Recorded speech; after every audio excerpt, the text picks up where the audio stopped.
आयोजित केलेला आहे। माननीय श्री निरंजन जोशी यांनी अभिनय क्षेत्रामध्ये जी काही नाव कमवलेलं आहे, आतापर्यंत वेगवेगळ्या त्यांना ज्या संधी उपलब्ध झाल्या,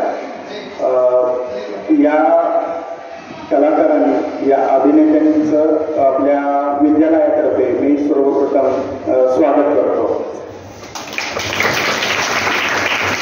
या कार्यक्रमासाठी त्या इथं आवर्जून उपस्थित राहिलेले आहेत आणि आजचा मुलाखतीचा जो कार्यक्रम विशेष या अर्थानं आहे की तुम्हाला माहीत असेल की आपण अनेक वर्ष वेगवेगळ्या बालनाट्य स्पर्धांमध्ये एकांकिकांमध्ये सहभागी होतोय आणि मी आपल्या प्रमुख पाहुण्यांना सांगू इच्छितो की साताऱ्यामध्ये बहुतेक करून आमची पहिलीच ही शाळा होती की जिनं हा एक प्रकार सुरू केला।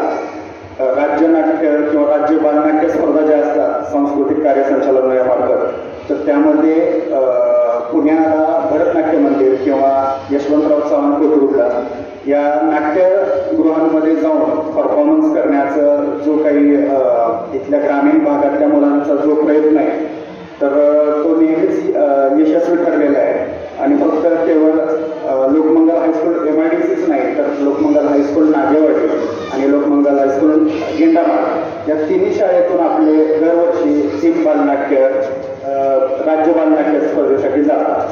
तर या मुलाखतीचं औचित्य यासाठीच आहे की आपले जे काही विद्यार्थी आहेत जे बालनाट्यामध्ये सहभागी होतात दरवर्षी किंवा अभिनय क्षेत्रामध्ये काही करू इच्छितात किंवा यातून पुढे जाऊन काहीतरी करण्याची त्यांची इच्छा आहे, तर त्यांना या क्षेत्रामध्ये कोणत्या प्रकारच्या संधी उपलब्ध होतील किंवा कशा प्रकारचा स्कोप आहे हे आपल्यामार्फत थोडंसं कळावं आणि यासाठी आपल्याच विद्यालयातून आता महाविद्यालयात शिक्षण घेत असलेली आपली माजी विद्यार्थिनी वैभवी गवळी जिनं बऱ्याच काळ म्हणजे जवळपास 7वी ते 10वी प्रत्येक वर्षी तिनं बालनाट्यात सहभाग घेतलेला आहे, अशा आपल्या माजी विद्यार्थिनीला आपण मुलाखत घेण्यासाठी बोलवलेलं आहे। तर वैभवीचे पण आपण सगळ्यांनी टाळ्याच्या गजरात स्वागत करूया। या कार्यक्रमाचं एक प्रसंग आपल्या शाळेमध्ये उपलब्ध करून देणारे म्हणजे अशा पद्धतीचे वैविध्यपूर्ण उपक्रम आम्हाला करायला लावून वेगवेगळ्या प्रकारचं मार्गदर्शन देणारे, आपल्याला नेहमीच प्रेरणादायी करणारे आपले व्यक्तिमत्व आपले संस्थाध्यक्ष माननीय चिटणीस साहेब हे सुद्धा वेळात वेळ काढून या कार्यक्रमासाठी उपस्थित राहिलेले आहेत, त्यांचंही सगळ्यांनी टाळ्यांच्या गजरात स्वागत करायचं आहे। आपल्या लोकमंगल हायस्कूलच्या मुख्याध्यापिका श्रीमती बाबर मॅडम, आपले ज्येष्ठ शिक्षक Yadav sir, Pathan sir, Ingale sir आणि सर्व उपस्थित असलेल्या माझ्या सर्व बालमित्रांचे मी स्वागत करतो आणि या कार्यक्रमाचं प्रास्ताविक मुख्याध्यापिका श्रीमती बाबर मॅडम यांनी करावं अशी मी त्यांना विनंती करतो। हे सर्वांना दरवर्षी आपल्या विद्यालयामध्ये वेगवेगळे उपक्रम राबवत असतो आपण। हे उपक्रम राबवण्याचा उद्देशच असा आहे की त्या उपक्रमामधून तुमच्या मुलांच्या अंगी जे गुण आहेत, मग कोणाला कशाची आवड आहे ते याच्यातून आपल्याला दिसून येतं आणि मग त्याच्यावर आपल्याला काम करता येतं की कोणाला कशाची आवड आहे त्याच्यात त्याला पुढे जाण्यासाठी मदत करता येते। मग याच्यातून आपल्याला समजते की कोणाला कला क्षेत्राची आवड असते तर कोणाला साहित्य क्षेत्राची आवड असते, कोणाला क्रीडा क्षेत्र आवडतं, कोणाला नाट्य क्षेत्र आवडतं। तर हे समजल्यामुळं तुम्हाला त्याचं मार्गदर्शन पुढे देता यावं हा त्याचा फायदा होतो। आज आपल्या विद्यालयामध्ये असंच एक सर्वगुण संपन्न असं व्यक्तिमत्व आपल्या समोर आहे आणि यांना सर्वगुण संपन्न असं का म्हणायचं तर अनेक क्षेत्रामध्ये त्यांचं उत्तम कार्य आहे। कारण लहानपणापासूनच त्यांना शास्त्रीय संगीताची आवड असल्यामुळं त्याच्यामध्ये त्यांनी सहभाग घेऊन त्याच्यामध्ये आपलं विकास घडवून आणून त्याच्यामध्ये त्यांनी राज्यस्तरावर वगैरे पारितोषिकं मिळवलेली आहेत। त्याच्यानंतर अभ्यासाची पण त्यांना भरपूर आवड होती। 4थी आणि 7वी या स्कॉलरशिप परीक्षांमध्येही त्यांनी भरपूर असं यश मिळवलेलं आहे। त्याच्यानंतर कॉलेजचं शिक्षण त्यांनी पूर्ण केलेलं आहे। मेकॅनिकल इंजिनियर होऊन सध्या ते जॉब सुद्धा करत आहेत आणि मेकॅनिकल इंजिनियर झाल्यानंतर जे सिने कलावंत आहेत अनुपम खेर यांच्या अकॅडमीमध्ये त्यांनी ॲक्टर म्हणून काम केलेलं. तर असं प्रवास जो त्यांचा आहे लहानपणापासूनचा तो आत्तापर्यंतचा, हा प्रवास कसा त्यांनी केला आणि त्याच्यामध्ये त्यांना कसं कसं शिकायला मिळालं, इथपर्यंत कसे पोहोचले ते, याचं सगळं अनुभव ते आपल्याला त्यांच्या मुलाखतीमधून प्रकट करणार आहे. तर या मुलाखतीचा तुम्हाला अतिशय फायदा होणार आहे, त्याच्यातून तुम्हाला बरंच शिकायला मिळणार आहे.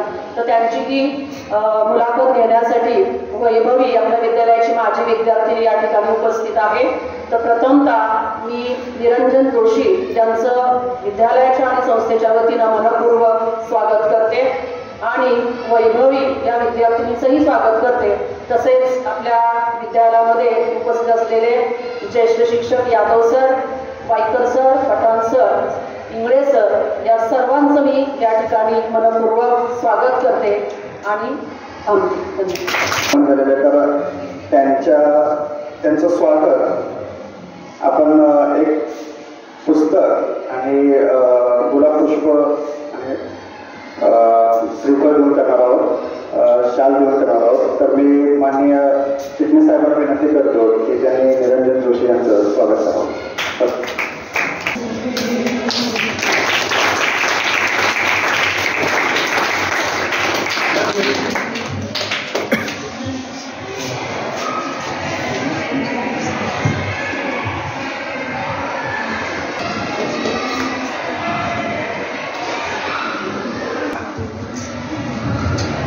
आज आपल्या शाळेचे निरंजन जोशी ज्यांनी अमिताभ बच्चन बरोबर सुद्धा काम केलं असं व्यक्तिमत्व आलेलं आहे. आपल्याला काही व्यक्तिमत्व सातारमध्ये असतात पण माहीत नसतं.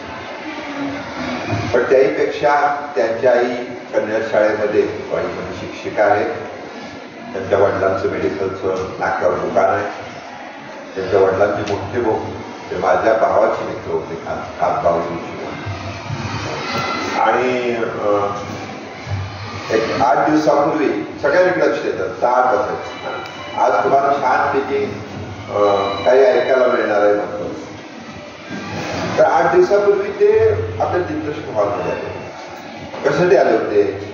तर वडील त्यांचे करावकेवर गाणी म्हणणार होते, ते ऐकायला आले. आणि तिथं मग बोलता बोलता एकाने उल्लेख केला की निरंजन जोशी म्हणून एक कलाकार आलेले आहे तिथं. आणि मग ते खरं गाणी सुद्धा छान म्हणतात. शेवटात ते आपल्याला छानपैकी 1-2 गाणी सुद्धा म्हणून दाखवणार आहे. पण आपण 8वीचे फक्त विद्यार्थ्यांनी एवढ्यासाठी घेतले की आपण त्यांच्याबरोबरचा तुमचा प्रवास 10वी होईपर्यंतचा वेगवेगळ्या वेळी त्यांच्या वेळेप्रमाणे करणार आहोत. तर का करणार आहोत? तर विशेष म्हणजे आपल्या शाळेमध्ये जसं त्यांच्या आई ह्या संगीत शिक्षिका आहेत, बरोबर आहे, तसं आपल्या शाळेमध्ये कला शिक्षक वाईकर सर आहेत. तर वाईकर सर ते आणि आपली जबाबदारी अशी की तुमच्यातले काय गुण आहेत. कारण विशेषतः आता 8वीतली मुलं मुली जे पुण्याला बालनाट्य होणार आहे त्याच्यामध्ये सुद्धा भाग घेणार आहे. भाग घेणारे नाहीत आणि भाग घेणारे आहेत ते सुद्धा. परंतु तुम्हाला जे त्यांच्याकडनं मिळेल ते एवढं महत्वाचं मिळेल. त्याचं कारण असं की अतिशय हा हुशार विद्यार्थी, त्याची 10वीला त्याचे मार्क्स किती टक्के होते माहितीये? किती असतील? 60%, 65%, 70%, 55%, किती असतील? 55, किती असतील? 96% विद्यार्थी शाळा 96% विद्यार्थी कला क्षेत्राकडे गेला. आपण काय करतो? आपण 96% पळा सायन्सकडे. पहिलं कुठं पळतो? सायन्स कसं थोडक्यात. म्हणजे त्यांनी इंजिनिअरिंग पण केलं. घरच्यांनी सांगितलं, काय सांगितलं की तू काय पण कर पण तू ग्रॅज्युएशन कर. मग त्यांनी इंजिनिअरिंग केलं. पण त्यांचं क्षेत्र जे आहे लहानपणापासून समर्थ रामदासांच्या घरामध्ये श्लोक असतील म्हणून आपण काय म्हणतो का ते तुम्हाला कविता म्हणा, कविता पाठ करा, श्लोक म्हणा, आरत्या आपण म्हणतो गणपतीमध्ये. तर हे सांगणार त्यांच्या घरामध्ये आईवडील होते. समजून घ्या. आपल्या घरात प्रत्येक आईवडील आहे का सांगणार असं नाही. पण आपल्याला आवड आहे, त्या आवडीकडे आपल्याला जायला पाहिजे. विशेषतः आपण आताच 8-15 दिवसापूर्वी तुमचा कल कुठं आहे यासाठी नदीच्या विद्यार्थी सगळ्या शाळेतल्या एक आपण जे पुण्याचं स्प्रिंग सॉफ्टवेअर कंपनी आहे त्यांनी पैसे भरून तिथं माणसं पाठवली होती, म्हणजे ज्ञान प्रबोधिनीची लोक पाठवली होती आणि त्यातनं एक प्रकारचं नदीच्या विद्यार्थ्यांना कळणार आहे की तुमचा कल कुठं आहे. 3 तासाची परीक्षा होती, जसं तुमची परीक्षा पुढच्या वर्षी होणार, पण आपल्याला माहित नसतं की आपल्याला कुठं जायचं आहे. तर त्याची मुलाखत एवढ्यासाठीच आहे की त्याचं तर तुम्हाला सगळ्या गोष्टी कळतीलच, परंतु त्याहीपेक्षा महत्वाचं म्हणजे सगळ्यांनी लक्ष द्या. आता मागं बॉम्ब कुठलं तरी बघायचं ना, सगळ्यांनी पुढेच बघायचं, मागं पुढे बघायचं नाही.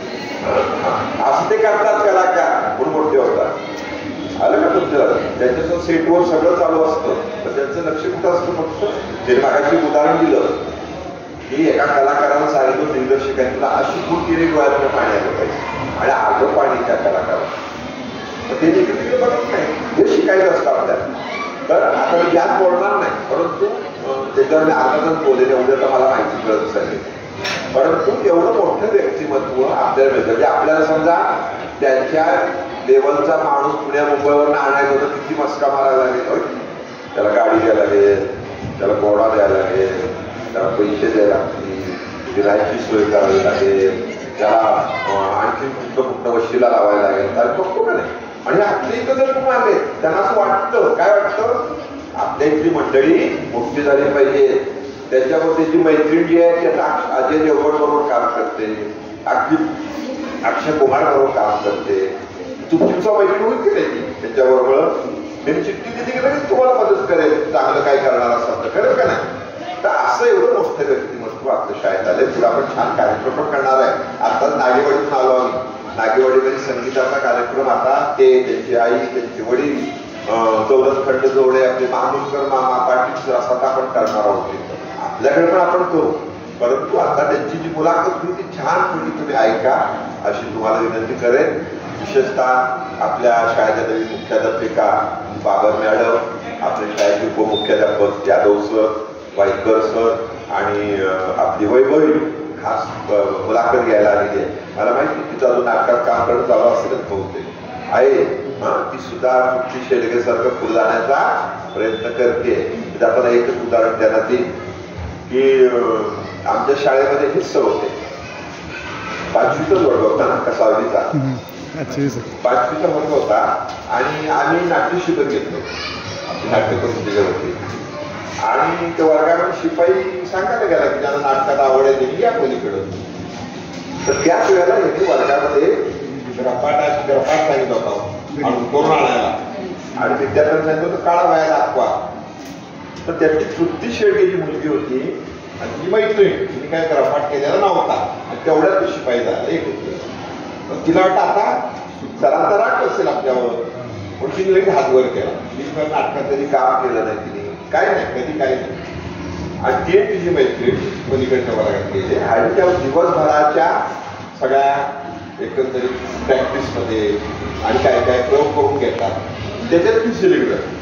आणि तेव्हा तिला कळलं मला नाटकाचं वेळ, मी नाटकात पुढे जाऊ, मला ती वेळ आहे, ऑलरेडी आहे. त्या तृप्ती शेडगे ही मोठी कलाकार, तुम्हाला माहिती असेल ना, म्हणजे तिला वास्तविक पुण्याच्या फिल्म इन्स्टिट्यूटमध्ये प्रवेश पाहिजे होता, पण तिच्या परिस्थितीमुळे तिला जमलं नाही. पण ती आता गेस्ट कलाकार म्हणून जात. तुम्हाला सांगायचं एवढाच उद्देश आहे की इथं तुम्हाला बरंचसे पीक काय म्हणते की आपल्याला मिळेल, म्हणजे तुम्हाला समाधान देणारच काहीतरी मिळू शकतं. तर एवढ्यासाठी मी आपल्याला सगळी माहिती दिली. पुन्हा एकदा मी विशेषतः निरंजनचं स्वागत करतो, तुमचं सर्वांचं स्वागत करतो. परंतु अतिशय शांतपणे 1-1.5 तास जी काय मुलाखत झाली जी ऐकायची आणि प्रत्येकाची कागदावर उतरवायची, त्यांची मुलाखत नाही उतरवायची. तुम्हाला आठवण घेतल्यावर लिहायचंय, पण तुमचं पण लिहायचं. मी काय केलं पहिलीपासून 8वी पर्यंत, कशा भाग घेतला, मी वाचलेल्या पुस्तकावर बोलले का, वक्तृत्वावर बोलले का, हे सगळं आपल्याला लिहून त्यांना गणपतीत बोलवायचं आहे आपण. आणि हस्तलिखित आपण करणार आहोत, ते त्यांना भेट देणार आहे, त्यांची आयुष्यावर आठवण राहील.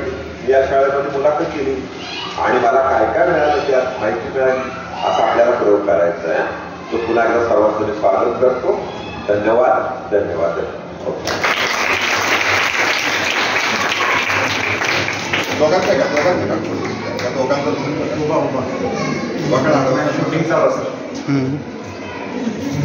आम्ही नको म्हणून सगळे झाले दीपीला लावायचं होतं मला तुमच्याबद्दल काही माहिती सांगण्याची विनंती करते जेणेकरून आम्हाला सर्वांना व अभिनयाबद्दल अजून माहिती समजेल.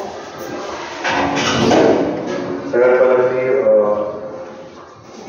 Babar madam sir Palkar sir Chitnis sir आणि तुमचे सुद्धा खूप खूप धन्यवाद मला इथं बोलवल्याबद्दल. सगळे बालमित्र मैत्रिणी मी पण तुमच्यासारखा कसा बसलेलो आहे कोणाचा तरी आणि ते ऐकूनच काही ना काही मार्ग निघाले आयुष्यामध्ये. मी जन्मापासून 12वीपर्यंत साताऱ्यामध्येच राहत होतो. साताऱ्यामध्ये शिक्षण घेतलं प्राथमिक शिक्षण माध्यमिक शिक्षण 11वी 12वी आणि 12वी झाल्यानंतर मी मुंबईला पनवेल येतो पिल्लई कॉलेज म्हणून आहे तिथं मेकॅनिकल इंजिनिअरिंगसाठी प्रवेश घेतला. ते पूर्ण केलं आणि एक ग्रॅज्युएशन कंप्लीट केल्यानंतर मग मी या फील्डकडे वळालो. या फील्डची आधीपासून आवड होतीच लहानपणापासून छंद होते. आई स्वतः माझी शास्त्रीय संगीतामध्ये MA आहे SNDT युनिव्हर्सिटी म्हणून. त्यामुळे माझ्या घरातच शास्त्रीय संगीत गाणं हे लहान असल्यापासूनच चालू आहे. तानपुरा अजूनही आमच्या घरी आहे. तानपुरा कसा लावायचा सुरामध्ये किंवा हार्मोनियम कशी वेगवेगळ्या पट्टींमध्ये कसे स्वर वाजतात तबला कसा लावायचा या सगळ्याचं ज्ञान मला लहान असल्यापासूनच मिळालं. त्यामुळं घरामध्ये कलाकार मंडळी किंवा कलेशी जाण असणारी लोक यांचं खूप येणं जाणं लागलेलं आहे लहानपणापासून. त्यामुळं त्या सगळ्या क्षेत्राकडे आपूर्त लहानपणापासूनच होतं.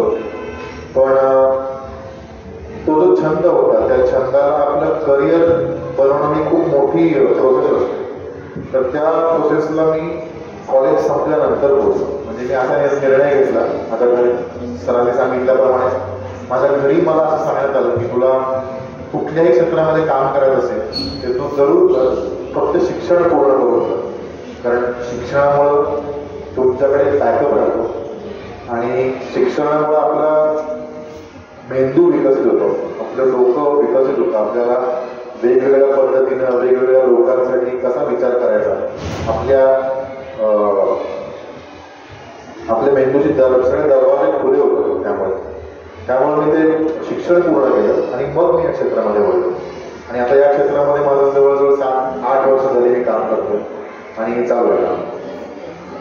सर तुमचं म्हणजे बालपण पण खूप छान गेलं कॉलेज लाईफ पण आणि तुम्ही बोलला की शिक्षण एक आपल्याकडे बॅकअप म्हणून असतं. तुम्ही मेकॅनिकल इंजिनिअरिंग केले तर त्याचा तुमच्या या क्षेत्रात काही उपयोग होतो का? नक्कीच. म्हणजे मला असं वाटतं की आपण आपल्या आयुष्यामध्ये कुठलीही गोष्ट मनापासून जर शिकलो तिथं मनापासून शिकणं हा शब्द खूप महत्वाचा आहे. कुठलीही गोष्ट जर मनापासून शिकलो तर ती गोष्ट कधीच वाया जात नाही. ती गोष्ट तुमच्या आयुष्यामध्ये कधी ना कधी ती कामाला येतेच येते.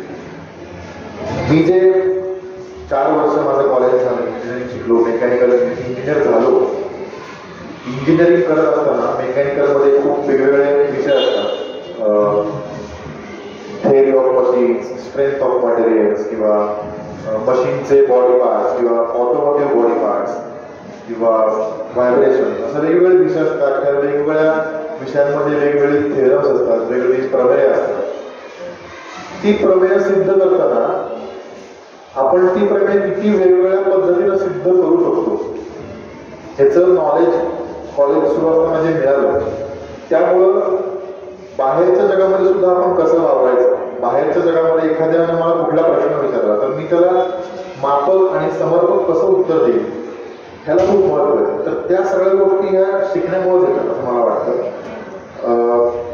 माझं सांगायचं एक स्ट्रॉंग पॉईंट असा की बऱ्याच जणांना गणित हा विषय आवडत नाही पण मला सगळ्यात आवडता विषय गणित होता लहानपणापासून. म्हणजे माझं गणित विषय म्हणलं की मला पैकीच्या पैकी मार्क्स असायचे शाळेमध्ये असताना. 4थी स्कॉलरशिप असेल 7वी स्कॉलरशिप असेल 10वी बोर्ड असेल इव्हन इंजिनिअरिंगमध्ये सुद्धा मला कुठल्याही गणिताच्या भागामध्ये किंवा कुठल्याही इतर विषयांमध्ये कधी फेल नाही झालो. मी काय 4 वर्षांचं इंजिनिअरिंग कम्प्लीट 4 वर्षांमध्ये पूर्ण केलं आणि कुठल्याही विषयांचे बॅक नाही लागले किंवा माझं वर्ष वाया नाही गेलं. म्हणजे आजकाल बऱ्याच लोकांचं वर्ष वाया जातं, एखादा विषय राहिला किंवा 2 विषय राहिले तर वर्ष वाया जातं. ते माझ्या बाबतीत नाही घेतलं, कारण अभ्यासामध्ये सुद्धा मी तेवढाच तत्पर होतो. पण या सगळ्या गोष्टींचं माझ्या फील्डमध्ये खरंच खूप उपयोग होतो, कारण त्या गोष्टींनी माझं कॉन्सन्ट्रेशन वाढलं. आज माझ्या फील्डमध्ये मी जे काम करतो, ऍक्टिंग करतो, कॅमेऱ्यासमोर ऍक्टिंग करताना आजूबाजूला सेटवरती खूप लोक असतात, 50-60 लोक असतात, 70 लोक असतात, कधी कधी 100 लोक असतात, मोठा सेट असेल तर. आणि त्या प्रत्येकाचं काही ना काहीतरी काम चालू असतं, थोडेसे आवाज येत असतात. पण या सगळ्या गोंगाटामध्ये, या सगळ्या गोंधळामध्ये तुम्ही एकाग्रतेनं किंवा कॉन्सन्ट्रेशन करून तुम्ही तो शॉट कसा देताय त्याला खूप महत्व आहे. आणि हे सगळं जे कॉन्सन्ट्रेशन आहे ते फक्त आणि फक्त शिक्षणामुळेच येतं असं मला नेहमी वाटतं. सो प्रत्येक गोष्टीचा फायदा होतो. सर, तुम्ही अनुपम खेर यांच्या अकॅडमीमध्ये डिप्लोमा केलाय, तर त्याचा अनुभव कसा होता किंवा तुम्हाला काय काय नवीन शिकायला मिळालं? नक्कीच. अनुपम खेर इन्स्टिट्यूटमध्ये मी जेव्हा प्रवेश घ्यायला ठरवलं, एकतर त्यांची ऑडिशन प्रोसेस असते. म्हणजे तिथं असं नाही आहे की ॲडमिशन लगेच ईमेल येतात त्याला. त्यांची पहिल्यांदा ऑडिशन होते. ऑडिशनमध्ये जर सिलेक्ट झाला तर मग तुम्हाला ते परमिशन येतं. तर माझं ऑडिशनमध्ये सिलेक्शन झालं आणि मग मी त्या कोर्सला ॲडमिशन घेतली. त्या कोर्समध्ये शिकत असताना ती एक लर्निंग प्रोसेस होती माझ्यासाठी, की आपल्याला काय जमतंय किंवा किती चांगलं काय काय जमते आणि काय नाही जमत. म्हणजे आपली लिमिटेशन्स काय आहे. प्रत्येक माणसाची लिमिटेशन्स असतात. प्रत्येक माणूस काही परिपूर्ण नसतो. प्रत्येकामध्ये चुका असतात, प्रत्येकामध्ये चांगले गुण असतात. पण आपल्यामध्ये स्वतःमध्ये काय लिमिटेशन्स आहेत किंवा आपण एखादी गोष्ट कुठली चांगली करू शकतो हे कळणं फार महत्त्वाचं आहे असं मला वाटतं. आणि हे फक्त याच फील्ड म्हणजे ऍक्टिंग आणि अभिनय या क्षेत्रासाठीच नाही, तर जगातल्या कुठल्याही क्षेत्रासाठी आपल्याला आपण काय करू शकतो ते कळणं खूप महत्त्वाचं आहे. आपण सेल्फ डिस्कवरी जे आपण म्हणतो की स्वतःचं आत्मसात झालेलं ज्ञान, स्वतःचं ज्ञान ते आपल्याला किती आहे की एखादा असेल की मी क्रिकेटमध्ये चांगला आहे किंवा मी फुटबॉल खेळ चांगला खेळतो, मी गाणं चांगलं म्हणते, मी ऍक्टिंग चांगली करते किंवा मी स्वयंपाक चांगला बनवतो, मी स्वयंपाक चांगली बनवते, ती सुद्धा एक कला आहे. अशा प्रत्येक कला आपल्याला कळल्या पाहिजेत आणि कळताना त्या आत्मसात केल्या पाहिजे, शिकलं पाहिजे, खूप बघितलं पाहिजे असं मला वाटतं. माझा त्या इन्स्टिट्यूटमधला अनुभव तोच होता. माझ्या बरोबर जे माझे मित्र होते, मित्र-मैत्रिणी ज्या होत्या, त्या सगळ्यांकडनं खूप शिकायला मिळालं, कारण ते प्रत्येक जण जगाच्या वेगवेगळ्या भागातून आले होते. असं नव्हतं की सगळेच साताराचे, कोल्हापूरचे, पुण्याचे, महाराष्ट्राचे, भारताचे असं नव्हतं. काही जण भारताच्या बाहेरून सुद्धा आले होते. म्हणजे Dubai, Oman, New Zealand, Australia, south Africa अशा वेगवेगळ्या ठिकाणून काही काही ॲक्टर्स आले होते. आपल्या भारतामध्ये म्हणजे बंगाल, कलकत्ता असेल, दिल्ली असेल, हैदराबाद, चेन्नई, बेंगलोर, मुंबई अशा सगळ्या भागातले लोक होते. प्रत्येक भागामध्ये वैशिष्ट्य आहे वेगवेगळं, भौगोलिक वैशिष्ट्य असेल, तिथलं सांस्कृतिक वैशिष्ट्य असेल. आणि मला असं वाटतं की आपला भारत देश हा खरंच इतका सुंदर देश आहे, कारण आपल्या देशामध्ये 100 किलोमीटरच्या अंतरावरती तुमचं राहणीमान बदलतं, तुमचा पोशाख बदलतो आणि तुमचं खाणं बदलतं, तुमची भाषा बदलते. या 4 गोष्टी 100 किलोमीटर प्रमाणे बदलतात. आपण आता साताऱ्यामध्ये, तुम्ही अजून 100-120 किलोमीटर गेला कोल्हापुरात पोशाख, कोल्हापुरातली मराठी वेगळी, कोल्हापुरातलं जेवण वेगळं आहे, कोल्हापुरातला पोशाख वेगळा आहे. कोल्हापूरहून अजून खाली बेळगावला गेला, बेळगावची मराठी वेगळी, बेळगावमधलं जेवण वेगळं आहे, बेळगावचे पोशाख वेगळे, तिथलं राहणीमान वेगळं आहे. ह्या सगळ्याचा वेगवेगळ्या पद्धतीतून, वेगवेगळ्या वर्गातून आलेल्या लोकांमुळं मला त्यांच्याकडनं शिकायला मिळालं. अनुपम खेर सर स्वतः महिन्यातून 3 ते 4 वेळा शिकवायला यायचे स्वतः, कारण त्यांची स्वतःची सुद्धा शूटिंग असायची. स्वतः ते FTII चेअरमन होते, फिल्म टेलिव्हिजन इन्स्टिट्यूटचे चेअरमन होते ते. त्यामुळे त्यांना जेवढा वेळ मिळेल ते आम्हाला पूर्ण वेळ द्यायचे, शिकवायचे. बरेचसे गेस्ट लेक्चर व्हायचे. म्हणजे आमच्या कॉलेजमध्ये त्या इन्स्टिट्यूटमध्ये शिकत असताना विकी कौशल यांचं लेक्चर झालं होतं, यांचं एक गेस्ट लेक्चर झालं होतं. त्याच्यानंतर सुप्रसिद्ध दिग्दर्शक सूरज बर्जात्या, म्हणजे हम आपके है कौन किंवा हम साथ साथ है असे जे तुम्ही जुने पिक्चर बघितले असतील किंवा नवीन सुद्धा प्रेम रतन पाळी वगैरे, तर त्या सिनेमाचे दिग्दर्शक ते आम्हाला शिकवायला आले होते. आणि जी फॅकल्टी होती, जो स्टाफ होता आम्हाला शिकवण्याचा, तो नॅशनल स्कूल ऑफ ड्रामा दिल्लीला जे राष्ट्रीय नाट्य विद्यालय, सरकारी राष्ट्रीय नाट्य विद्यालय, तिथून पासआउट झालेले जे स्टुडंट आहेत ते आम्हाला टीचर होते. त्यामुळे त्यांचा अनुभव चांगला होता. आणि तो एक थिएटरचा एक्सपिरियन्स, म्हणजे नाटकामध्ये काम करण्याचा एक्सपिरियन्स, स्टेजवरचा एक्सपिरियन्स, स्टेज डेअरिंग जर आपण म्हणतो, त्या सगळ्या गोष्टी मला शिकायला खरंच खूप उपयोग होता मला त्या अकॅडमीचा. तुम्ही आत्ताच म्हणाला की तुम्ही अनेक लोकांना भेटलात आणि काम केले सर्वांसोबत, तर सर्वात छान असा अनुभव कोणासोबत काम करता आला होता किंवा असा वेगळा किस्सा त्यांच्याबद्दल? बरेच म्हणजे तर कसे एक्सपिरियन्स अकॅडमीमध्ये पण आले, अकॅडमीच्या बाहेर सुद्धा आले. अकॅडमीमध्ये असताना मला आठवून त्यांनी आम्हाला एक एक्झरसाईज शिकवला होता. तिथे एक सर होते, परेश पारेख नाव आहे त्या सरांचं. त्यांनी आम्हाला एक एक्झरसाईज दिला आणि त्यांनी सांगितलं की एक काम करा, तुमच्यापैकी कोणी उठा, स्टेजवर या आणि विचार करण्याची ऍक्टिंग करून जा. म्हणजे तुम्ही असं दाखवा ऍक्टिंगमधून की तुम्ही कुठल्या तरी गोष्टीचा विचार करा. तर आम्ही मला ठीक आहे चालेल. मग मी पुढे जाऊन स्टेजवर गेलो आणि मी विचार करताना वेगवेगळे जेस्चर्स द्यायला लागले. म्हणजे असा बसलो, असा बसलो, असा बसलो, असा बसलो, असे 5-10 प्रकार 10 प्रकारानंतर केले बसतो. ते म्हणले ठीक आहे चांगलं आहे. ते म्हणले अजून कर ना. आता 10व्या प्रकारानंतर मला असं झालं की आता हे 10 प्रकार तर केले, आता मी नवीन काय करू वेगळं. तर परेश सरांनी सांगितलं हेच ऍक्टिंग आहे. आत्ता जे तू विचार करतोय की तुला काय करावं लागेल, मी तुम्हाला सांगितलं नंतर, मी तुम्हाला जेव्हा सांगितलं की तुम्ही विचार करण्याची ऍक्टिंग करा, तेव्हा तुम्ही 10 प्रकार ठरवले होते मनामध्ये की मी असं बसेन, असं बसेन, उभा आहे, झोपेन, काही नाही. पण आता तुला सगळं करून झाल्यानंतर तू विचार करतोय हीच खरी ऍक्टिंग. सो अशा ठिकाणी खूप मेंदू आपला खुलतो, आपल्याला विचार करावा लागतो की भविष्यपत हे म्हणजे ह्याच्या पुढे जाऊन सुद्धा लोक विचार करतात इतक्या खोलवर. असे बरेचसे एक्सपिरियन्स झाले मला अकॅडमीमध्ये. अकॅडमीच्या बाहेर असताना मी रिसेंटली प्रेमाची गोष्ट नावाची एक मालिका केली स्टार. त्या मालिकेमध्ये माझ्याबरोबर तेजस्वी प्रधान, योगेश केळकर, शुभांगी गोखले, असे मोठे मोठे राज हंसाळे, असे मोठे मोठे कलाकार होते सगळे. त्याच्या शुभांगी ताईंना जर खूप लहान असल्यापासून होते. म्हणजे तुम्हाला इथं बसलेलं पण माहीत असेल तर आत्ता जे झी मराठी आहे ते पूर्वी अल्फा मराठी होतं. आणि अल्फा मराठीवरती त्या काळात श्रीयुत गंगाधर टिपरे नावाची एक सिरियल असायची. दिलीप प्रवाळकर असायचे, राजन भिसे, शुभांगी गोखले. आणि मी जेव्हा त्यांच्याबरोबर काम करायला गेलो होते सिरियलमध्ये, तेव्हा मी शुभांगी ताईंना म्हणालो की ताई मला सांगा बघा तू काय चुकत असेल माझं तर, आणि थोडंसं जरा प्रेशर आहे पण सांभाळून घ्या, त्या मला काही टेन्शन घेऊ नकोस, आपण व्यवस्थित सगळं करू. आणि त्यांच्याबरोबर त्यांनी मला इतकं कम्फर्टेबल फील करून दिलं. इव्हन तेजस्वी प्रधान सुद्धा खूप मोठे ऍक्टर्स आहेत. त्यांनी होणार असून मी या घरची ही मालिका खूप गाजवली, जान्हवीचं कॅरेक्टर.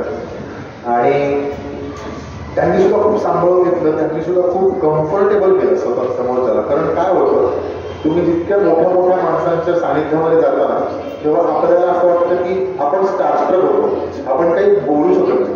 पण ती माणसं तितकीच डाऊन टू अर्थ असतात, म्हणून ते तुम्हाला कम्फर्टेबल करतात. त्या सगळ्यांनी मला खूप चांगल्या पद्धतीने कम्फर्टेबल केलं. आणि म्हणून माझी जी आत्तापर्यंतचं जे नॉलेज आहे, मी जे काय आत्तापर्यंत शिकलोय, चांगलं वाईट जे काय, आणि त्यांचा एक्सपिरियन्स, या सगळ्या गोष्टींमुळे माझं ते काम खूप चांगलं झालं आणि खूप चांगले एक अनुभव आहे. सर, आपल्या लाईफमध्ये खूप असे संघर्ष येत असतात, स्ट्रगल येत असतात. तर अशी कोणती वेळ होती का जेव्हा तुम्हाला वाटलं होतं की हे अवघड आहे आपल्याला करायला, पण आता तुम्ही ते केलंय? मी जेव्हा माझं कॉलेज झाल्यानंतर जेव्हा मी हा निर्णय घेतला की आपण आता अभिनय क्षेत्रामध्ये बोलू, पण आता अभिनय क्षेत्रामध्ये जायचं म्हणजे करायचं काय नक्की. कारण माझ्या घरामध्ये काहीही बॅकग्राऊंड नाही आहे अभिनयाची, काहीच पार्श्वभूमी नाही आहे. माझ्या घरातलं कोणी ऍक्टर नाही आहे, डिरेक्टर नाही आहे, प्रोड्युसर नाही, कोण किंवा घरातलं किंवा नातेवाईक मित्र कोणच नाही. मग करायचं काय. मग हनुमंत सरांच्या अकॅडमीमध्ये प्रवेश घेतला. मग हळूहळू एक एक काम केली. तेव्हा मला मोठ्या संघर्ष ह्याच्यामध्ये होता की मी जे हिंदी बोलायचो ते हिंदी बोलल्यानंतर वाटायचं की हा मराठी माणूस हिंदी बोलतो. म्हणजे आपण जे मराठी बोलतो ते आपण व्यवस्थित बोलतो. आपल्या सातारचं मराठी वेगळं आहे, कोल्हापूरचं पुण्याचं वेगळं आहे, सोलापूरचं वेगळं आहे, मुंबई नाशिक सगळं वेगळं आहे, नागपूरचं वेगळं आहे. पण जेव्हा तुम्ही हिंदी बोलता त्या हिंदी बोलण्यामध्ये तुमचा एक मराठी टोन येतो आणि तो काही ठिकाणी लागतो सुद्धा. म्हणजे समजा बाजीराव मस्तानी हा जो चित्रपट आला रणवीर सिंगचा की ज्याच्यामध्ये खरोखरच त्या हिंदीमध्ये मराठी पण असायला हवं जे त्यांना खूप चांगल्या पद्धतीनं केलेलं आहे. म्हणजे खूप ब्रिलियंट पद्धतीने त्यांनी ते परफॉर्म केलं आहे. पण काही ठिकाणी तुम्हाला असं दाखवायला लागतं की तुम्ही एक हिंदी माणूस आहात. म्हणजे दिल्लीचे असाल किंवा उत्तर प्रदेशमधले असाल तर ते हिंदी बोलण्यामध्ये मला खूप संघर्ष करावा लागला. हिंदी माझं vocabulary चांगली होती माझी, मला शब्द माहीत होते, पण शब्दांचे उच्चार ते मराठीत वेगळे आणि हिंदीमध्ये वेगळे. म्हणजे आता हिंदीमध्ये च हे अक्षरच नाही. आपण मराठीमध्ये चमचा म्हणतो तसं हिंदीमध्ये चम्मच म्हणतात. तसंच मराठीमध्ये ळ नावाचं अक्षर आहे, बाळ किंवा बाळासाहेब असं आपण म्हणतो. हिंदीमध्ये वेळ नाही, हिंदीमध्ये ल बाळासाहेब. किंवा उर्दूमध्ये काही काही शब्दांच्या वेळी नुकते लागतात, छोटे छोटे बिंदू लागतात. मग घम म्हणजे कवी खुशी कवी घम, हे जे घम म्हणणं आहे त्याला गळ्याच्या नुकता लागला पाहिजे. मिर्झा गालिब, गालिब नाही मिर्झा गालिब, तो घ आतून निघाला पाहिजे तर ते उर्दू वाटेल, तर ते हिंदी प्रॉपर वाटेल. या गोष्टीमध्ये मला खूप संघर्ष करावा लागला. कारण टिपिकल मराठी बॅकग्राऊंड आणि कॉलेजला असताना सुद्धा मराठीच मित्र होते जवळजवळ सगळे. पण मग त्या संघर्षाला ओव्हरकम करताना मी प्रत्येक गोष्ट जी मी हिंदीतनं बोलायचो ती हिंदीतनं बोलताना मी विचार करून बोलायचो की मला हा शब्द आहे एहसास, हा एक शब्द आहे. एहसास बोलताना तो एहसास हा हिंदीमधलाच वाटला पाहिजे, मराठीमधला वाटता कामा नये. ह्या पद्धतीला मी खूप फॉलो केलं. मी खूप त्या पद्धतीमध्ये झटलो की आपण प्रत्येक शब्द बोलताना वेळ घेऊन बोलू आणि विचार करून बोलू. माझं याच्या आधी जे बोलणं होतं ते खूप फास्ट होतं, मी खूप वेगानं बोलायचं. त्यामुळे कधी कधी समोरच्या माणसाला कळायचं नाही मी की बोलतोय, माझे उच्चार स्पष्ट नाही होते. पण मी जेव्हा ठेहराव घेतला, मला जेव्हा कळलं की या सगळ्या गोष्टींना वेळ द्यावा लागेल, तेव्हा मी हळूहळू बोलायला लागलो. त्याचे मला काही ड्रॉबॅक सुद्धा आले. पण आत्ता या सगळ्या गोष्टींचा मला खूप फायदा होतो की मी त्या गोष्टीला जो वेळ दिला, हिंदी सुधारण्याला, इंग्लिश सुधारण्याला.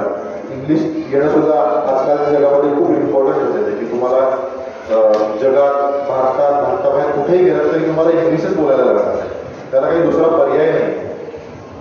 ते बोलणं या सगळ्या गोष्टींचा मला खूप अभ्यास करावा लागला. आणि मग आत्ता अजून सुद्धा माझी प्रगती चालू आहे. म्हणजे अजून सुद्धा माझं असं म्हणणं नाही की मी परिपूर्ण आहे, अजून सुद्धा माझ्याकडून काही चुका होतात, पण त्या आता जरा कमी होतात चुका. एवढं तुमचे एवढी माहिती आहे, पण असं कळलं की तुमचं अभिनयाचं ज्ञान खूप जास्त आहे. तर तुम्ही आपल्या विद्यार्थ्यांना अभिनयाबद्दल काय माहिती द्या किंवा काय सल्ले द्याल?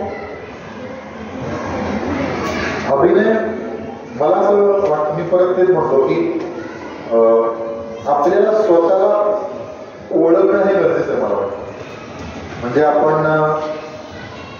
जगामध्ये लोकांना ओळखायला जातो ही चांगलीच गोष्ट आहे, पण मला वाटतं स्वतःला सुद्धा ओळखावं की आपल्याला एखादी गोष्ट झाल्यानंतर काय बरं वाटतं, आपल्याला काय करायला आवडतं, आपल्याला काय खायला आवडतं. प्रत्येकाची खाण्याची आवड सुद्धा वेगवेगळी असते. आपल्याला काय वाचायला आवडतं, आपल्याला कुठल्या पद्धतीचं म्युझिक, आपल्याला संगीत ऐकायला आवडतं, कुठल्या पद्धतीचे चित्रपट, नाटकं, पुस्तकं, काय वाचायला आवडतं हे कळणं खूप गरजेचं आहे. आणि मला असं वाटतं की माणूस चांगला असणं खूप गरजेचं आहे. जर तुम्ही माणूस चांगले असाल, जर तुम्ही दुसऱ्यांचा विचार करत असाल, तरच तुम्ही एक अभिनेता म्हणून एखाद्या कॅरेक्टरचा, एखाद्या पात्राचा विचार तुम्ही करू शकता. कारण जर तुम्ही सगळ्या बाजूने विचार करत नसाल तर तुम्ही पात्राचा अभ्यास करू शकणार नाही. म्हणजे माझा एक खूप जवळचा मित्र आहे ज्याचा माझ्या या करिअरवरती खूप मोठा प्रभाव आहे. त्याचं नाव आहे अक्षय शिंदे म्हणून, रत्नागिरीचा येतो, पण माझ्याबरोबर कॉलेजला होतो, कॉलेजला असताना. सो मराठी हिंदी चित्रपटामध्ये गाणी लिहितो, गीतकार येतो. नुकताच तो आपला एक खूप मोठ्या बजेटचा हिंदी सिनेमाचा रिसर, म्हणजे त्याची खूप चांगली कामं चालू आहेत. त्याने पण खूप संघर्ष केला आहे. पण तो आल्यापासून माझ्यामध्ये हा बदल झाला की त्याच्या आधी मी नुसती गाणी ऐकायचो. आपण गाणं ऐकतो की हे गाणं कोणी म्हणलंय, पण ते गाणं लिहिलंय कोणी हे आपण कधी विचार करत नाही. म्हणजे एखादं गाणं असेल, त्या गाण्याचं गायक आपल्याला माहीत असतं, पण त्या गाण्याचे गीतकार कोण आहे, त्या गाण्याचं संगीत कोणी दिलेलं आहे, किंवा एखादं चित्रपट आहे किंवा एखादं नाटक आहे ते लिहिलंय कोणी, ते दिग्दर्शन कोणी केलंय हे कळणं खूप गरजेचं आहे. जर तुम्हाला तितक्या खोलवर पोहोचायचं असेल तर. कारण लिहिल्याशिवाय कुठलीही गोष्ट घडत नाही. गीतकार काहीतरी लिहितो, मग त्यावर संगीतकार चाल देतो, मग ते गाणं. तसंच एखादा लेखक एखादी कथा लिहितो, त्या कथेवर म्हणजे मग एखादा लेखक संवाद लिहितो, मग ते दिग्दर्शकाकडे जातं, मग दिग्दर्शक एका अभिनेत्याला बोलवतो, मग ते एका कॅमेरामॅनकडनं शूट करतो, ते शूट केल्यानंतर एका एडिटरकडून एडिट करतो, एडिटरकडून एडिट केल्यानंतर एका म्युझिक कंपोजरला देतो आणि म्हणतो की हा जे तू आता सीनमध्ये रडलायस ते रडणं अजून चांगलं वाटण्यासाठी बॅकग्राऊंड म्युझिक चांगलं टाक, बॅकग्राऊंड म्युझिक द्यायला लावतो. आणि मग सगळं झाल्यानंतर प्रोड्युसर तो पिक्चर घेऊन एक्झिबिटरकडे जातो, थिएटरचे जे मालक असतात त्यांच्याकडे जातो, त्यांना रिक्वेस्ट करतो की हा आमचा पिक्चर आहे, हा तुमच्या चित्रपटगृहामध्ये लावा. त्याच्यानंतर त्या चित्रपटाचं प्रमोशन प्रचार करावा लागतो सोशल मीडिया, इंस्टाग्राम, फेसबुक या सगळ्या माध्यमातून, टीव्हीच्या माध्यमातून. ह्या सगळ्या गोष्टी झाल्यानंतर पिक्चर होतो. म्हणजे चित्रपट बनवणं की बघायला खूप सोपं वाटतं की हे तर मी पण करू शकतो, पण ते खरंच खूप अवघड आहे. आणि त्या अवघड असण्यामध्ये खूप लोकांचे कष्ट आहेत. म्हणजे खूप स्पॉट बॉय असतात काही लोक मेकअप मॅन असतात, काही लोक लाईट बॉय असतात, काही लोक कॉस्ट्युम डिझाईन करतात. हे सगळे लोक अभिनेत्याच्या आधी येतात आणि अभिनेत्याच्या नंतर जातात. म्हणजे तसं बघायला गेलं तर माझ्यापेक्षा जास्त मेहनत ते लोक करतात. त्याचा तुम्ही रिस्पेक्ट देणं खूप महत्वाचं आहे. तुम्ही जर त्या लोकांना रिस्पेक्ट दिला नाही तर मग तुम्ही कोणालाच रिस्पेक्ट देऊ शकत नाही. आणि माझी आत्तापर्यंत जी कामं मी केलेली आहेत ती ह्या सगळ्या लोकांनी माझं कुठे ना कुठेतरी नाव सुचवलंय, त्यामुळे मला कामं मिळाली. मी काम एखाद्या ठिकाणी केलं, ते लोकांना आवडलं, प्लस माझं वागणं बोलणं त्यांना आवडलं. त्यांनी विचार केला की हा एक बरं काम करणारा माणूस आहे, चांगला ठीकठाक माणूस आहे, त्याला आपण काम देऊ, ह्याची काही नखरे नाहीत फार, हा चांगलं काम करू शकतो. असंच मला हळूहळू काम मिळत गेलं. हे झालं काम मिळण्याच्या हिशोबाने. पण अभिनेता जर बनायचं असेल तर तुम्हाला वाचन खूप करावं लागेल. वाचन कोणी किती वेगवेगळ्या प्रकारचं वाचन करताय, तुम्ही कुठं फिरताय. म्हणजे आपण एखाद्या सहलीला जातो, आपल्या शाळेची पण सहल असेल, वरच्या सहल असेल, सगळ्या सहली होतात. त्या सहलीमध्ये प्रत्येक ठिकाणी आपण जातो, एखादं मंदिर बघतो, एखादं संग्रहालय बघतो, एखादं पुस्तकाचं ग्रंथालय बघतो. त्या सगळ्या गोष्टींमध्ये आपण काहीतरी शिकायला पाहिजे. निरीक्षण शक्ती वाढली पाहिजे की आपण निरीक्षण कसं करतोय, वाचतोय की समोरच्या माणसाला तो काय करतोय. म्हणजे आता ते माझ्या सबकॉन्शियस माइंडमध्ये बसलेलं आहे की मी माझ्याकडनं आपोआप निरीक्षण होऊन बसतो. म्हणजे उदाहरण दिलं, सर किती वेळ झाले असे बसतो, त्यांना ऑब्झर्व करतोय की ते असे का बसले असतील, त्यांच्या डोक्यामध्ये आता काय विचार करत असेल, किंवा मॅडम असं बसले, तुम्ही असं आता मला प्रश्न विचारताय. ह्या सगळ्या हे जी मुलं बसते, प्रत्येक मुलाच्या डोक्यात काय ना काहीतरी चालू आहे वेगळं, मुलींच्या डोक्यात काय ना काहीतरी चालू आहे वेगळं. त्याचा अभ्यास करणं खूप महत्वाचं आहे. मी आज लोकल ट्रेनमधनं प्रवास करतो, बसमधनं प्रवास करतो. ट्रेनमधनं प्रवास करताना मी लोकांना ऑब्झर्व करतो की लोक बसतात कशी, लोक उठतात कशी, लोक बोलतात कशी. प्रत्येकाचं बोलणं वेगळं असतं, प्रत्येकाचं अंगाचं शारीरिक स्वरूप वेगळं असतं. कोणी बुटकं असतं, कोणी उंच असतं, कोणी जाड असतं, कोणी असं एकदम पद्धतोडलं असतं. पण ते असून सुद्धा प्रत्येकाचं एक वैशिष्ट्य आहे. म्हणजे आपण म्हणतो ना की प्रत्येक माणूस त्या जगामध्ये वेगळा आहे. आपल्याला आपण जे थंब प्रिंट करतो, बोटाचा जो ठसा देतो, तो ह्या जगामध्ये फक्त माझा कसा हा माझाच आहे, तुमचा कसा तुमचाच आहे, तुमचा ठसा तुमचाच आहे. सो ही प्रत्येकाची जी आयडेंटिटी आहे ही प्रत्येकाची वेगवेगळीच आहे. त्यामुळे आपण ऑब्झर्व केलं पाहिजे त्या सगळ्या गोष्टींना. आणि तुमचं डोकं हे विचारांनी खुलं ठेवलं पाहिजे, विचार करण्याची शक्ती आली पाहिजे. आपण आज टी व्हीवरती बातम्या बघतो, तर एखाद्या चॅनलने दिलेली बातमी, ती बातमी खरीच असेल ह्याचं काही, ती खरी असलीच पाहिजे असं काही नाही. दुसऱ्या चॅनलने तीच बातमी वेगळ्या पद्धतीने सांगितली असेल, मग तिसऱ्या चॅनलने तीच बातमी अजून वेगळ्या पद्धतीने सांगितली असेल. मग इथं आपल्याला डोकं लावलं पाहिजे की या तिघांमधलं कोण त्यातल्या बरोबर बोलतोय. मग तिथं आपली बुद्धी कामाला येतं, तिथं आपलं वाचन कामाला येतं की आपण किती वाचलंय, आपण किती बघितलंय, आपण किती प्रॅक्टिस केली अभिनयाची. एखादा संवाद असेल, एखादा पॅसेज असेल, तुम्ही कविता असेल, कविता म्हणताना तुम्हाला किती वेळा थांबायला लागतं, तुम्ही त्या कवितेमध्ये 1-2 ओळींचे किती रिपिटेशन्स घेता. वाचत असताना तुम्हाला वाचताना तुम्ही एका श्वासामध्ये किती मोठे वाक्य वाचू शकता, तर तुम्हाला तुमचा श्वास किती आहे, तुमचा आकार उकार किती आहे, तुमचे बोलण्याचे उच्चार जे तुमचं वक्तृत्व कसं आहे त्याला खूप महत्व आहे. मी शाळेमध्ये असताना इंग्लिश स्कूल शाळेमध्ये शिकलो, ती डेक्कन एज्युकेशन सोसायटीची शाळा आहे.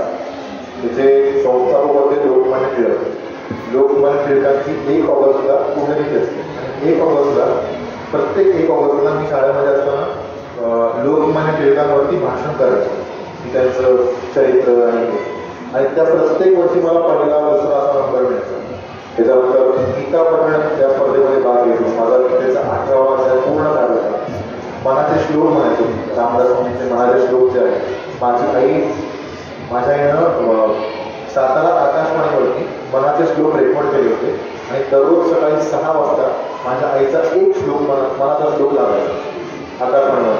सो हे संस्कार घडलेत माझ्यावरती की हे वाचून बघ, ते वाचून बघ.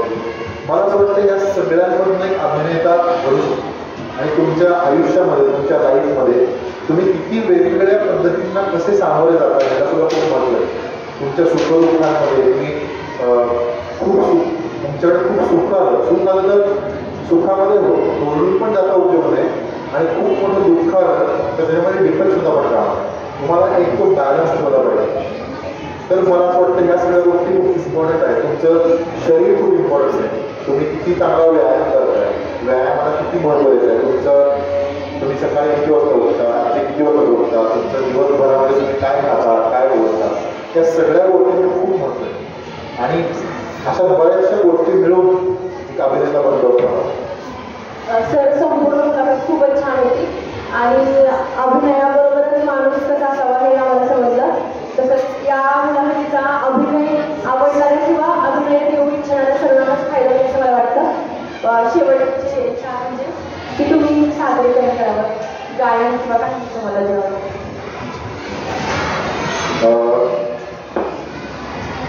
माझं खूप आवडतं गाणं आहे, मराठी गाणं आहे. मायेच्या हळव्या स्पर्शाने खुलते, नात्यांच्या बंधात धुंद मोहरते.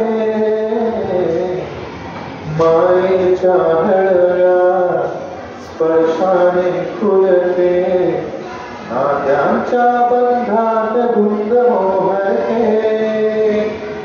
मन उधाण वाऱ्याचे, गुज पावसाचे, का होते बेभान कसे गतीवरते.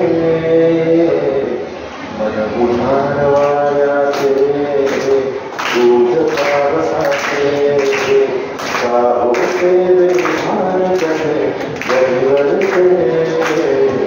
मन उधाण वाऱ्याचे.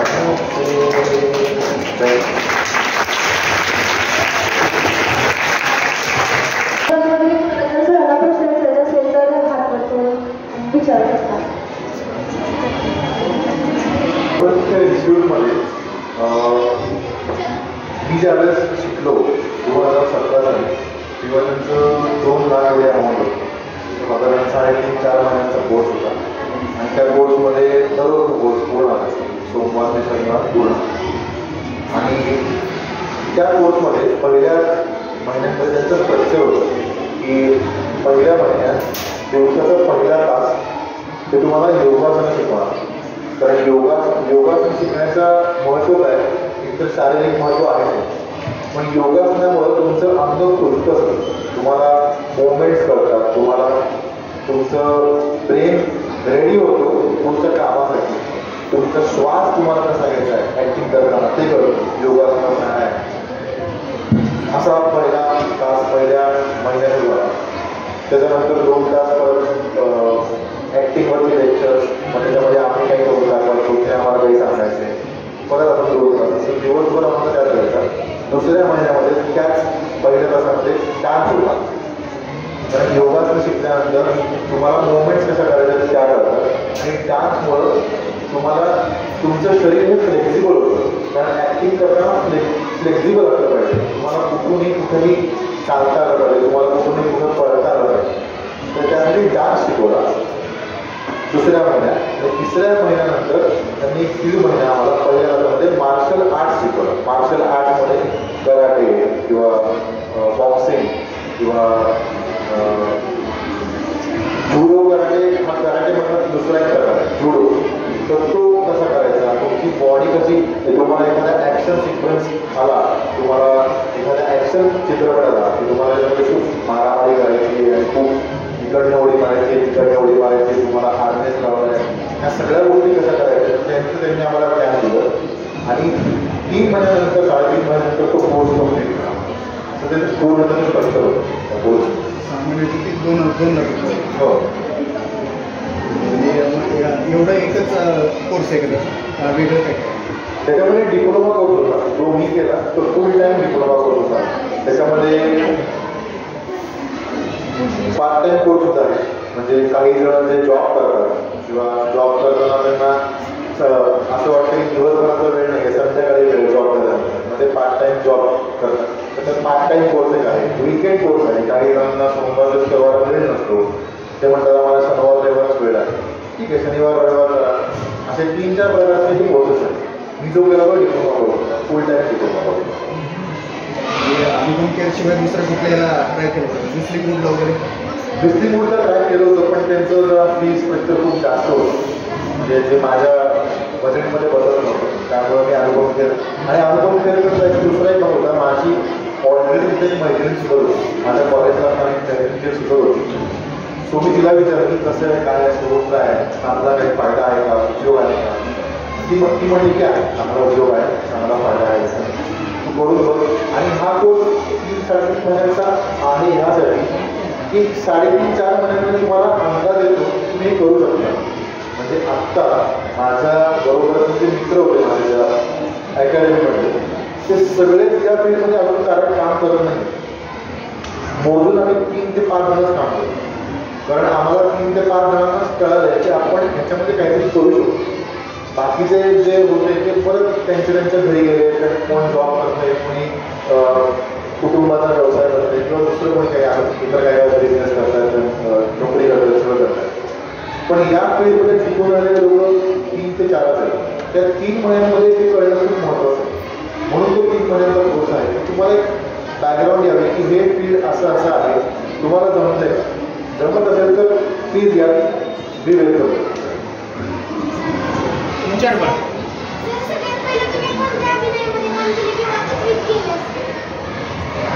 मी शाळेमध्ये असताना, नवीन मराठी शाळेमध्ये असताना आपल्या साताऱ्यामध्ये शाहूकला मंदिर आहे. तर शाहूकला मंदिरामध्ये एक नाटकांची स्पर्धा होती शाळा काळामध्ये. तेव्हा मी राजर्षी शाहू महाराजांचं एक नाटक केलं होतं. म्हणजे मी माझा मित्र आहे सोहम म्हणून, तो त्याच्यामध्ये शाहू महाराज त्यांचा रोल प्ले करत होता आणि मी शाहू महाराजांच्या शाहू महाराजांचं जेवण बनवतो त्याचं कॅरेक्टर मी केलं होतं. तो ते मी लहान असताना केलं होतं. आणि त्याच्यानंतर मग मी गाण्याच्या फील्डमध्ये एवढं वळलो, त्यामुळे मला स्टेज डेअरिंग आलं. म्हणजे स्टेजवरती उभं राहिल्यानंतर काही लोक घाबरतात, मी बोलू कसा, मी उभा कसा राहू. त्या गोष्टी मला त्या सगळ्या गोष्टींपासून आहे की गाणं, वाचन, वक्तृत्व, मनाचे श्लोक, गीतापठण, नाटक. आणि मग या सगळ्या गोष्टीनंतर प्रोफेशनल जे काम आलं ते पहिलं काम मी केलं गुगलच्या ॲडमध्ये. आपण जे गुगल आपण जे सर्च करतो त्याची एक ॲड होती, गुगल आर्ट अँड कल्चर नाव, जी आम्ही मुंबईला CST छत्रपती शिवाजी महाराज टर्मिनस जे आहे तिथं आम्ही ते शिकतो. तर ते माझं पहिलं काम होतं. त्या कामांपासून मग हळूहळू शिकत राहिलो आणि मग बरीच गोष्टी कामं येत आहे.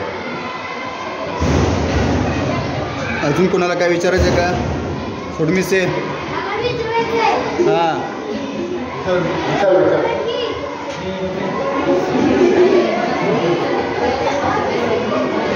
बोल जान्हवी. फिल्म मी तुषार नावाचं एक मराठी फिल्म केली आता रिसेंटली. अजून ती रिलीज होती म्हणजे अजून पोस्ट प्रोडक्शन त्याचं काम चालू आहे. ती मी एक फिल्म केली आतापर्यंत. पण बाकीच्या मी जाहिरातीमध्ये खूप काम केलेलं. मी ॲम्वे नावाची कंपनी, ॲम्वे कंपनीचे बरेचसे प्रोडक्ट्स आहेत. म्हणजे त्यांचे शॅम्पू आहे, त्यांचे क्रीम्स आहे, त्यांची पावडर आहे, त्यांचं हेअर सिरम वगैरे बरेच प्रोडक्ट्स आहेत. त्यांचा एक प्रोडक्ट होता फिश ऑइल टॅब्लेट्स, म्हणजे ओमेगा 3च्या गोळ्या ज्या आपल्या गुडघ्याच्या जॉईंट्सला वगैरे त्या गोळ्या उपयोगी आहेत. त्या गोळ्यांची मी ॲड केली होती आणि ती ॲड मी अमिताभ बच्चन यांच्याबरोबर केली आणि तो पण एक्सपिरियन्स खूप ग्रेट होता माझा. कारण अमिताभ बच्चन यांच्याबरोबर काम करणं आणि एकतर आपण सगळेच त्यांना लहानपणापासून बघतोय. माझे वडील सुद्धा त्यांचे खूप मोठे फॅन आहेत. जेव्हा त्यांच्याबरोबर काम केलं मी तेव्हा ते एकाच फ्रेममध्ये आम्ही दोघं होतो, वेगवेगळे होतो आणि मला त्या दिवशी त्यांना भेटता नाही आलं. कारण ते खूप बिझी होते आणि त्यांचे शूट केले आणि ते लगेच त्यांच्या दुसऱ्या शूटला निघून गेले. मग माझं शूट केलं आणि मग ते परफॉर्म झालं. पण माझं मनात राहून गेलं की मला त्यांना भेटायचं होतं. कधी भेटणार त्यांना काय शक्य आहे का नाही असा विचार. पण बरोबर एका वर्षात तो चान्स आला. मी ऑन बनेगा करोडपती त्याचा त्यांचा शो आहे ABC, त्या शोमध्ये त्यांना भेटायला गेलो होतो.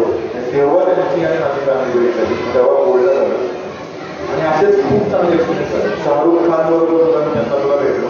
त्यांचा टेड टॉक नावाचा एक स्टार प्लसचा शो असतो ज्याच्यामध्ये वेगवेगळ्या पद्धतीचे मोटिवेशनल स्पीकर्स असतात. म्हणजे त्यांनी समाजासाठी समाजसेवा केलेली आहे किंवा समाजासाठी चांगली कामं केली तर ती त्यांची कामं लोकांसमोर सांगतात की आम्ही हे केलं ते केलं.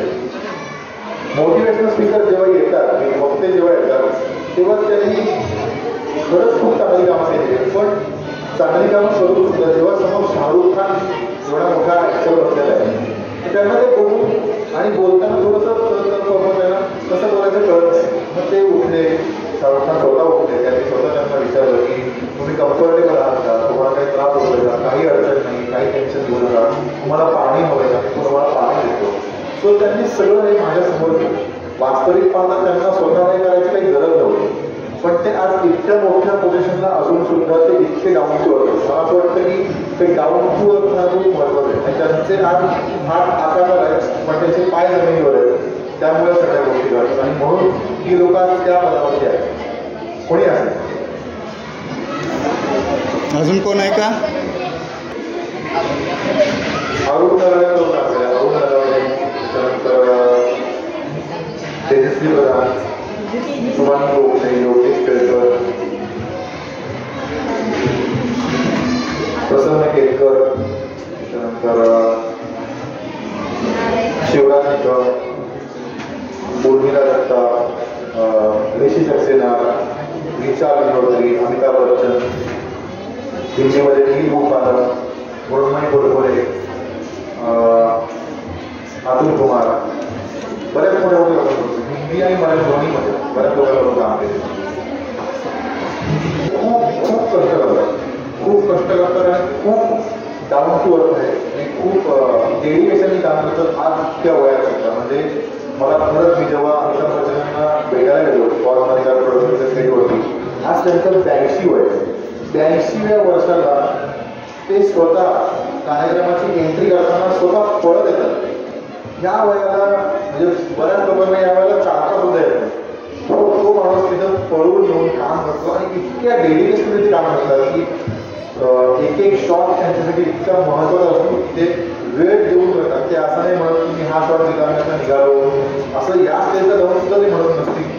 तर खरंच खूप शिकण्याचं त्यांचं पाठांतर म्हणजे इतकं पाठ करून ते बोलतात. प्रत्येक शब्दामध्ये वेगवेगळं आपण कसं बोलता येईल, वेगळे हे वाक्य वेगळं कसं पद्धतीने बोलता येईल याचा ते विचार करून मग बोलतात. बऱ्याच गोष्टी शिकायला लागतात प्रत्येक माणसाकडनं. नक्कीच नाही. माझ्या आईवडिलांची अपेक्षा हीच होती, म्हणजे की मी इंजिनियर व्हावं, डॉक्टर व्हावं किंवा चांगली नोकरी करावी. आणि गाण्यातलं माझं अंगच नव्हतं, त्यामुळे त्यांचं असं म्हणणं होतं की तू गाणं कर, पण गाण्याला करिअर म्हणून किंवा कलाक्षेत्राला करिअर म्हणून निवड करता येईल त्याला आपण बघू. म्हणून त्यांनी मला पहिलं ग्रॅज्युएशन कम्प्लीट करायला लावलं की तुला जे काय आयुष्यात करायचं तू ग्रॅज्युएशन कम्प्लीट कर, जेणेकरून तुझ्याकडे बॅलन्स आहे. म्हणजे इनकेस तू जे आता फील्डमध्ये काम करतोय त्या क्षेत्रामध्ये जर तुझं काही दुर्दैवानं काही झालं नाही तर तुझ्याकडे तुझं शिक्षण आहे, ते शिक्षण तुला कामाला येईल. आणि हे मला वाटतं खूप महत्त्वाचं आहे, कारण प्रत्येक आई वडील हे आपल्या मुलांना सपोर्ट करतातच असं नाही. मला खूप त्या गोष्टीमध्ये खूप मी भाग्यवान आहे की मला असे आई वडील मिळाले त्यांनी मला खूप सपोर्ट केला की तू हे करू शकतो ते करू शकतो. मला असं वाटतं की आपण एखाद्या गोष्टीला तुम्हाला सुद्धा जर काही अभ्यासातलं करायचं असेल किंवा अभ्यासात व्यतिरिक्त दुसरं काही करायचं असेल तर त्या क्षेत्राचं नॉलेज असणं खूप महत्त्वाचं आहे. त्या क्षेत्रात तुम्ही वाचलं पाहिजे, बघितलं पाहिजे आणि ते मग तुम्ही तुमच्या आई वडिलांना पटवून घ्या आणि मग त्यांच्याकडे वेळ मागा की मला एक वर्ष द्या, 2 वर्ष द्या, 5 वर्ष द्या, जे काय असेल वेळ मागा, तुम्ही करून दाखवतो. जर नाही केलं तर मग दुसरं काय तुम्ही सांगाल ते करतो, पण तो एक चान्स घेतला पाहिजे असं मला प्रत्येकाला वाटतं. कारण नंतर जेव्हा तुम्ही सगळं तुमचं आयुष्य जगून कंप्लीट कराल, जेव्हा मरणाच्या दारात उभे असतात तेव्हा असं वाटतं का मला की हे मी जर केलं असतं तर माझं आयुष्य वेगळं असतं. ती खंत मला नाही राहिली असं मला वाटतं. त्यामुळं जे काही असेल ते क्षेत्र आपण निवडलं ते आई वडिलांना पटवून द्या, त्यांची परवानगी घ्या, त्यांच्या मनाव्यतिरिक्त त्यांच्या मनाच्या विरुद्ध काही करू नका, त्यांना ते पटवून द्या आणि मग स्वतःच्या खंबीर प्रवृत्तीनं काम करा, खूप कष्ट करा आणि खूप मेहनत करा. नक्कीच येत नाही काही दोघं मिळतात. सर्वांचे प्रश्न तुम्ही छान प्रकारे उत्तर दिलं आणि मला संतोष. Thank you so much. मला पण खूप आनंद खूप मजा आली. तुम्ही सगळे खरंच खूप चांगले आहात, खूप अभ्यास गोष्टी तुम्ही ऐकून घेतली त्याबद्दल खरंच खूप मस्त. Thank you so much. अभिनंदन देण्यासाठी खूप छान मुलाखत घेतली, तर तिच्यासाठी सुद्धा एक आपला काय होतं आणि त्यांनी विचारले त्या सर्व मुलांचं पण कौतुक की त्यांनी काढताना काही प्रश्न विचारले, त्यांना पडणारे प्रश्न मांडले समोर. तर कार्यक्रमाचा समारोप मी यादव सरांना विनंती करतो की त्यांनी आभार प्रदर्शन करावं.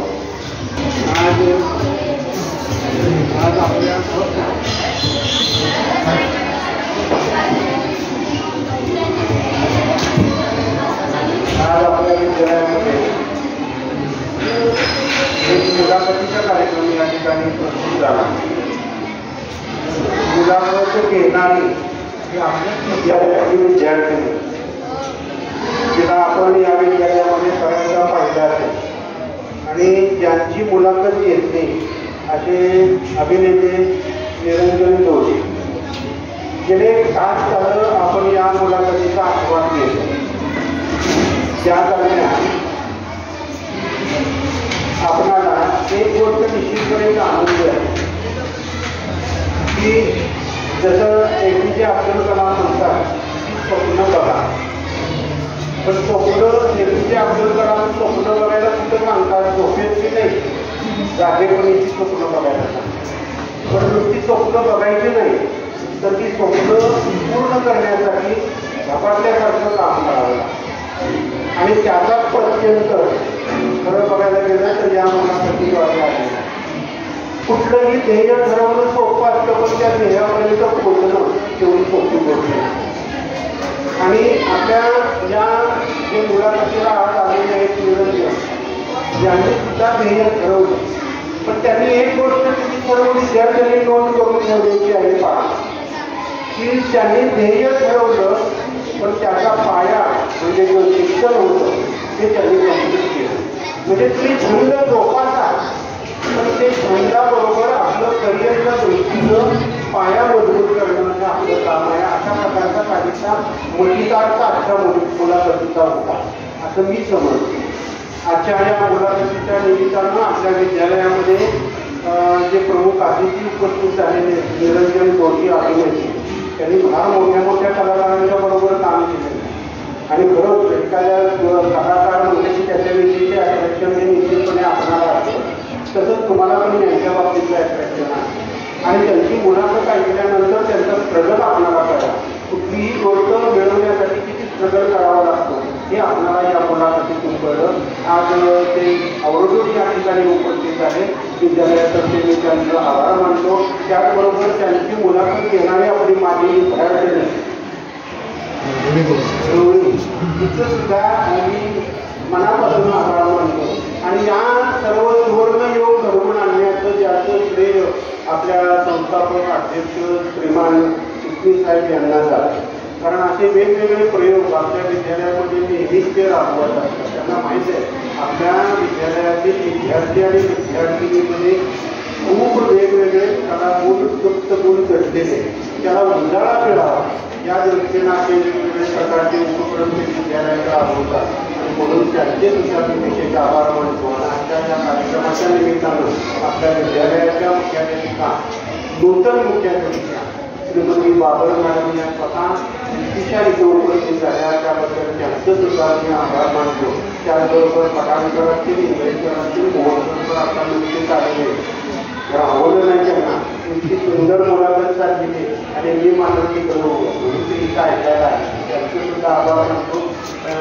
ऑफिसचे कर्मचारी चौकशीने त्यांचं सुद्धा आभार मानतो. आणि सगळ्यात महत्त्वाचं गेले 20 तास झालं की शांतपणे मन लावून ही मुलाखतीचा आस्वाद घेत होता. त्यामुळे तुम्हाला सर्व विद्यार्थी विशेष आभार मानतो आणि आजचा हा कार्यक्रम उत्तम